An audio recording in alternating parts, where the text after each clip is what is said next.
Romance of the Three Kingdoms, Chapter 52.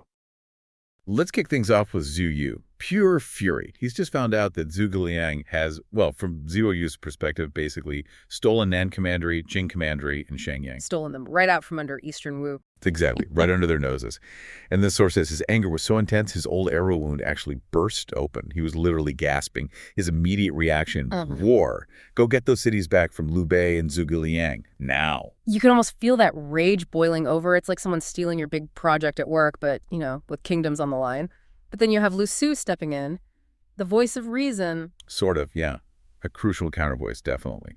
Lu Su argued really strongly against jumping into a fight right then. He had to remind Zhu Yu, hey, we're still tangled up with Cao Cao and Sun Quan's siege of Hefei. It was going badly. Ah, right. Bad timing for another conflict. Terrible timing. And Lu Su's big warning was, if you push Liu Bei too hard, where does he go? Yeah. Maybe straight to Cao Cao. Imagine Liu Bei with his new territories teaming up with Cao Cao against Eastern Wu. Yeah. That would be catastrophic. Okay, so Lu Su takes on this diplomatic mission. He heads to Jingzhou. What was that like when he arrived? Well, the source mentions this impressive military display waiting for him. Flags all neat, soldiers looking sharp. They were clearly sending a message even before talks began, like, we're established here. Setting the stage.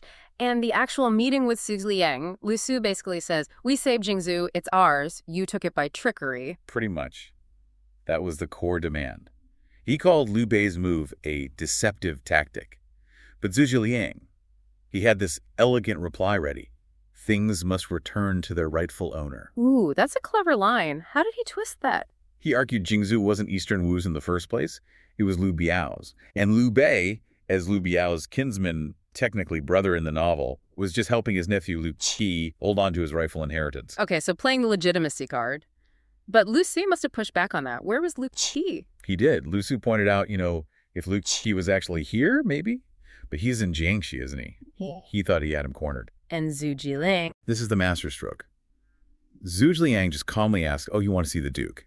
And then he has Liu Qi brought out from behind a screen. And Liu Qi is clearly very ill, frail, weak. The source says Lu Su was just stunned, speechless. Wow, so he just produced the sick heir? That's quite a move. It completely undercut Lu Su's argument. It wasn't just clever. It showed this deep understanding of how perception works in these situations. That's the aha moment, isn't it? Sometimes the best proof isn't strength, but showing something unexpected that just dismantles the other side's whole case. Then Zhuge Liang adds, almost casually, that if Liu Qi were to pass away, then they could maybe discuss further about returning the city. That's incredibly bold, playing on the man's visible illness. What was the goal there, psychologically? And how did Lu Su spin this back to Zhu Yu? Well, Zhuge Liang knew Lu Su needed an out. Seeing Liu Qi so sick gave Lu Su a way to report back without admitting total failure. It lets him say, okay, the issue's temporary, time is on our side. Ah, face-saving delay tactic. Exactly. And Lu Su did just that. He told Zhu Yu that Liu Qi was overindulgent and gravely ill. Basically, he won't last, maybe 6 months. After that, Lu Su reassured him Jingzhou would be theirs for the taking. No fight needed. So Zhu Yu had to kind of swallow his anger for the moment, but his plans got shelved anyway. Precisely. Just then, an envoy arrives from Sun Quan. Orders. Zhu Yu needs to get back and help with the failing siege at Hefei. So immediate plans for Jingzhou. Off the table. Left hoping Liu Qi would just fade away, as predicted. They had no idea, really. Right. So while Eastern Wu is dealing with that fire, the scene shifts. Over in Liu Bei's camp, they're obviously thrilled with these big gains. Jingzhou, Nan Commandery, Shenyang. But Liu Bei isn't just celebrating, is he? He's already thinking long-term, how to keep this territory. Yes, he immediately focuses on a long-term plan. And this is where Yi Ji advises him, you need a truly wise scholar to make this stable. And the recommendation is Ma Liang. Is that the one with the famous saying about his family? That's the one. Among the 5 Ma brothers, the one with the white eyebrows is the best, Ma Liang. So Ma Liang comes in. What's his big idea for Jingzhou? He gets straight to the point. Jingzhou's biggest weakness, it's surrounded. A 4-sided enemy territory. Hard to defend. Okay, identifies the problem, the solution. It's quite clever. First, keep Liu Qi in Jingzhou to recover. Use him as a figurehead to rally his father's old supporters. And crucially, Liu Bei should formally appoint Liu Qi as the inspector of Jingzhou. That lends legitimacy, calms the population. It buys them time and stability using someone the locals already know. Smart. using the existing structures. But that's just stabilization, right? Right. The real strategic genius of Ma Liang's plan is the next step. Go south. Conquer the 4 commanderies there. Wuling, Changsha, Guiyang, and Lingling. This wasn't just land grabbing. It was about resources. Grain, troops, money. Building a solid foundation so they weren't reliant on just Jingzhou. Securing the rear and building a resource base. Makes sense. Did he have an order in mind? He did. Very systematic. Lingling first, it was closest, west of the river. Then Wuling. After that, cross the river for Guiyang. And finally, Changsha. Step by step. Liu Bei must have loved this plan. Absolutely. He puts it into action immediately. Ma Liang becomes administrator, Yi Ji, his deputy. They consult Zhuge Liang, move Lu Qi back to Shanyang for his health, as Ma Liang suggested. Guan Yu is put in charge of Jingzhou itself. And for the Lingling campaign, they gather a strong force. Zhang Fei leads the vanguard. The charging bull. Right. Zhao Yun covers the rear. Zhuge Liang and Liu Bei command the main force, about 15,000 men. Muzu and Lu Feng are left guarding Jiangling. Everything's set for the southern expansion. Okay, so the Lingling campaign begins. This really shows off Zhuge Liang's, well, his unique style, doesn't it? Psychology, deception. Oh, absolutely. Lingling is governed by Liu Du, and his son is Lu Jian. They're pinning their hopes on this general, Ying Dorong. Yeah. Apparently, he bragged he could take on 10,000 men single-handedly. Famous last words, maybe. What happens when they meet Zhuge Liang? Sheng Dorong, full of confidence, charges out. And then you get this almost theatrical moment. Zhuge Liang appears in his 4-wheeled carriage, calmly holding his feather fan. He offers surrender, but almost condescendingly. Predictably, Sheng Dorong just blows up. Red Cliffs was, "Zhu Yu, what did you do? Stop lying." He completely dismisses Zhuge Liang. Underestimating the opponent. Classic mistake. And exactly what Zhuge Liang counted on. His carriage then makes a show of fleeing. Sheng Dorong gives chase. Naturally. Straight into a trap. Textbook feigned retreat. Ying Dorong follows this yellow flag, thinking it's Zhuge Liang, and boom, Zhang Fei appears out of nowhere. Then, as Ying Dorong tries to escape, Zhou Yun cuts him off. He's trapped, forced to surrender. Okay, captured. Now Liu Bei wants him executed, right? Standard practice. Pretty much. But Zhuge Liang says no, spares him. And then asks Ying Dorong to go back and capture Lu Jian for them. Wait, what? He asks the captured general he just tricked to go back and betray his own side. Yep. And Sheng Dorong agrees. He comes up with this whole plan to pretend to be an inside agent, set up a night raid. Liu Bei must have thought Zhuge Liang was crazy. He was definitely skeptical. Like, are you sure about this? But Zhuge Liang was completely confident. Because, of course... There's another layer. Exactly. The trick within a trick. Zhuge Liang knew Ying Dorong would betray the betrayal. He was counting on it. So Ying Dorong runs back, tells Lu Jian everything, and they plan their own ambush. Leave the camp empty, lures Zhuge Liang in, then attack. They think they're being clever. But they're just playing Zhuge Liang's game. How did the second trap spring? Perfectly. Second watch, Zhuge Liang's troops show up at the empty camp, set it on fire, just as planned. Lu Jian and Ying Dorong see the fire, think, aha, they fell for it, and chase the supposedly retreating forces. Only After chasing for about 10 lees. Zhuge Liang's troops just vanish, gone. Confused, Lu Jian and Ying Dorong rush back towards their own burning camp. Yeah. And Zhang Fei suddenly burst out from inside the flames. Imagine the shock. That's just brilliant staging. Almost cruel. It is theatrical. And then, the final blow. Zhao Yun appears from another ambush, spears Ying Dorong right off his horse. Zhang Fei captures Lu Jian. Double deception complete. Masterclass. Incredible. But Zhuge Liang doesn't stop there, does he? His treatment of the captured Lu Jian is also quite strategic. Very much so. He shows remarkable magnanimity, releases Lu Jian, gives him fresh clothes, even some wine to calm his nerves. Then he sends him back to his father, Lu Du, with a message. Surrender peacefully or, face annihilation. It's soft power, backed by a very hard threat. Combining kindness with a clear ultimatum. And it works like a charm. Lu Jian goes back, tells his father how well he was treated, how powerful Liu Bei's army is. Lu Du is convinced. Lingling surrenders without any more fighting. And Zhuge Liang makes another smart move.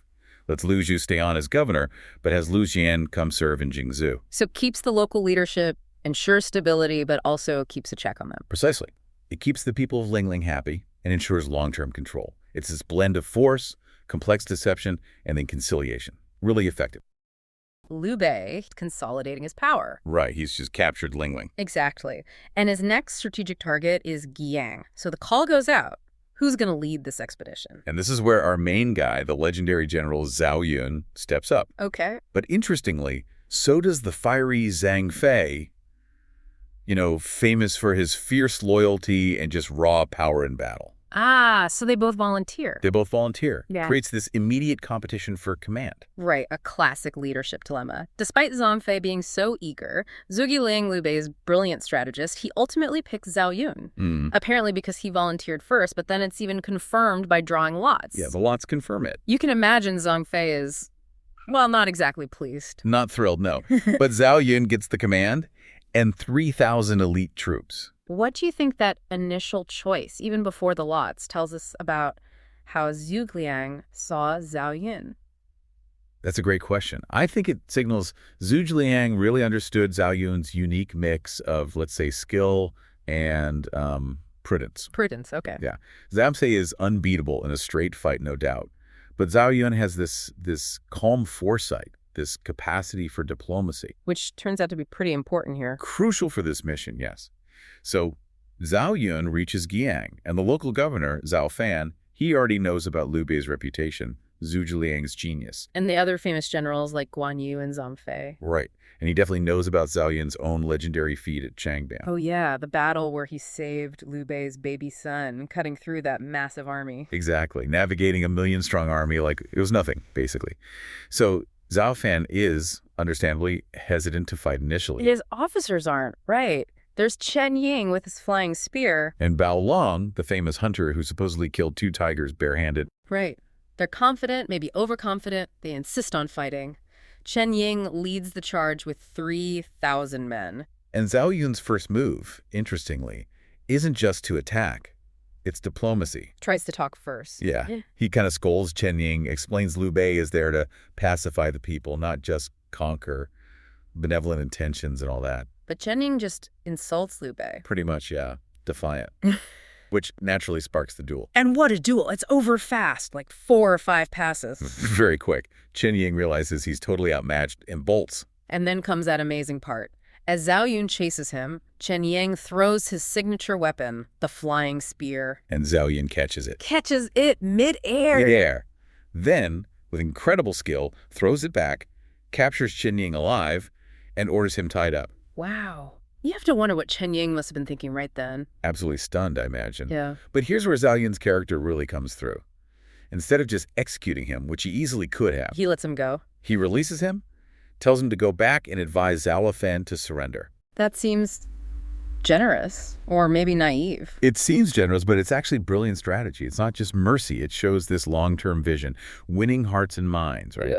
Okay. More powerful than just winning the fight. Exactly.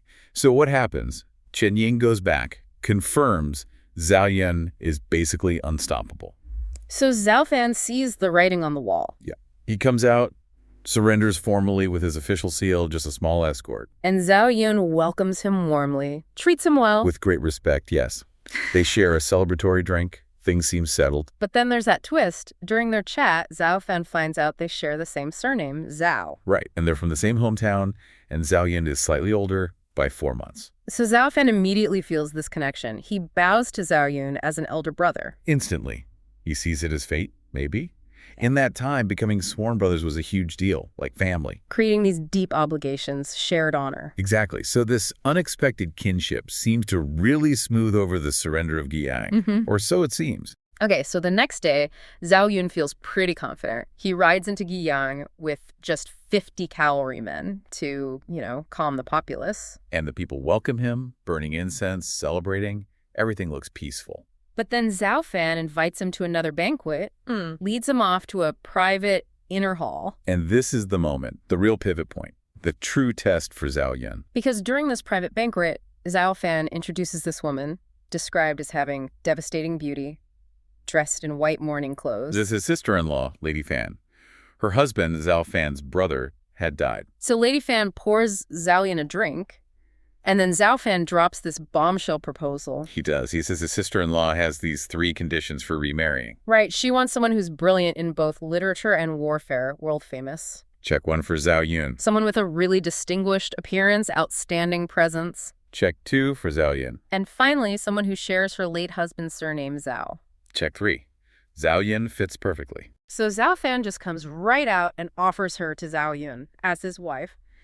with a dowry and everything, hoping to forge this, like, multi-generational family bond. Exactly. It's a classic move. You see it in history and stories, the beauty trap. Zhao Yun's reaction, it's not what Zhao Fan expected, is it? Not at all. He is absolutely furious, incensed. He basically says, we just became sworn brothers. Your sister-in-law is my sister-in-law now. How could you suggest something so immoral, so disruptive to basic human relations? I mean, the nerve of Zhao Fan, really. Totally. And Zhao Yun's reaction, it's more than just personal disgust, isn't it? Oh, much more. It's about principle. Upholding loyalty, honor, especially the bond they just formed. Marrying his sworn brother's sister-in-law, that would be a massive breach of trust and ethics in that society. So Zhao Fan is totally shamed by this rejection. And his reaction, anger, he signals his guards. Yeah, he wants them to attack Zhao Yun. But Zhao Yun is way too fast for that. Much too fast. He punches Zhao Fan, knocks him flat. Just decks him. Yep. And make a quick exit, grabs his horse, rides straight out of the city. Talk about a dramatic end to the banquet. No kidding. So, okay, Zhao Fan is left there furious, humiliated. What's his next move? He calls in Chen Ying and Bao Long again, the officers from before. They cook up a new plan. Another trap. A deceptive surrender this time. The idea is Chen Ying and Bao Long pretend to surrender to Zhao Yun, get inside his camp. And then Zhao Fan attacks from the outside, and they grab Zhao Yun from within. That's the plan. They figure 500 cavalry will be enough for the fake surrender part. So that very night, Chen Ying and Bao Long show up at Zhao Yun's camp with their 500 troops. And they spin this story about how Zhao Fan really did mean to betray Zhao Yun with the beauty trap, and now he's going to implicate them, so they've come to surrender for real. Right, but Zhao Yun, he sees right through it. Instantly. It's fascinating how quick his perception is. He totally senses the deception. But he plays along. Plays along perfectly. He pretends to be overjoyed, welcomes them, invites them to drink. Gets them drunk. Gets them completely drunk, yeah. Then has them bound. Smart. And then interrogates their soldiers. Exactly. Confirms the whole plot. It's just a masterclass in staying calm and gathering intelligence. And then what does he do with the 500 soldiers? This is also quite clever. He rewards them. Makes it clear that Chen Ying and Bao Long were the bad guys, not the ordinary soldiers, just following orders. So he wins their loyalty. Seems like it. Then he executes Chen Ying and Bao Long, the treacherous officers. Okay. So he has these 500 enemy soldiers now kind of on his side. And he uses them. Uses those same 500 men to guide his own 1,000 troops back to Guiyang City that same night, under cover of darkness. Sneaky. Very. They get to the city gate, and the 500 call out, claiming Chen and Bao killed Zhao Yun and have returned victorious, needing to see Zhao Fan right away. And Zhao Fan falls for it, seeing his own troops. Totally deceived. He rushes out, probably expecting congratulations. Well, only to be grabbed by Zhao Yun's men. Seized immediately. Zhao Yun then enters the city, calms everyone down again, and sends word back to Liu Bei. So Liu Bei and Zhuge Liang come to Guiyang themselves. They do, yeah, to see what's happened. Zhao Fan is brought before them and recounts the whole story, including the part about offering his sister-in-law. Awkward. Very. And this is where we get that really insightful moment. Zhuge Liang asks Zhao Yun, maybe playing devil's advocate, testing him. He asks why he refused such a good thing. Like, why turn down this beautiful, suitable woman? Exactly. And Zhao Yun's answer is it's incredibly powerful. It shows layers of thinking. What does he say? He lays out 4 key reasons. First, marrying his sworn brother's sister-in-law. Immoral. It would bring shame and scorn on him, ruin his reputation. Okay, makes sense. Honor first. Second, it would make her, Lady Fan, lose her integrity. Remarrying so soon, especially to a relative by sworn brotherhood, it wasn't considered proper. Right, protecting her reputation too. Third, Zhao Fan's loyalty was, let's be honest, still pretty shaky. Making such a close family tie was risky. What if he turned again? Good point. Strategic thinking there. And fourth, and this is maybe the most important point, Liu Bei's whole campaign, his new territory, it was still unstable. Zhao Yun says he would never jeopardize his lord's great cause. The big picture. Restoring the Han, bringing peace. Exactly. He wouldn't risk that grand ambition just for personal gain for a woman. Wow. That's serious commitment. It really is. And even then, Liu Bei himself suggests, okay, well, the region's secure now, maybe marry her now. And Zhao Yun still refuses. Still refuses. He gives that famous line, something like, there are plenty of women in the world. My main concern is establishing my reputation and serving my lord. Why worry about not having a wife? And Liu Bei's reaction. He's hugely impressed. He declared Zhao Zilong is a true man. Yeah. And that moment really seals his image, doesn't it? Unshakable integrity, total focus on the mission. It really does. So what happens to Zhao Fan in the end? Surprisingly, Liu Bei releases him and even reinstates him as governor of Guian. Really? After all that? Yeah, perhaps showing Liu Bei's own benevolence, or maybe recognizing it was better to keep him there under watch. And Zhao Yun, of course, gets significant rewards for his success. Zhang Fei getting jealous again. Exactly. He sees Zhao Yun's success and immediately demands his own chance, wanting to go take the next city. Wuling sets up the next part of the story perfectly.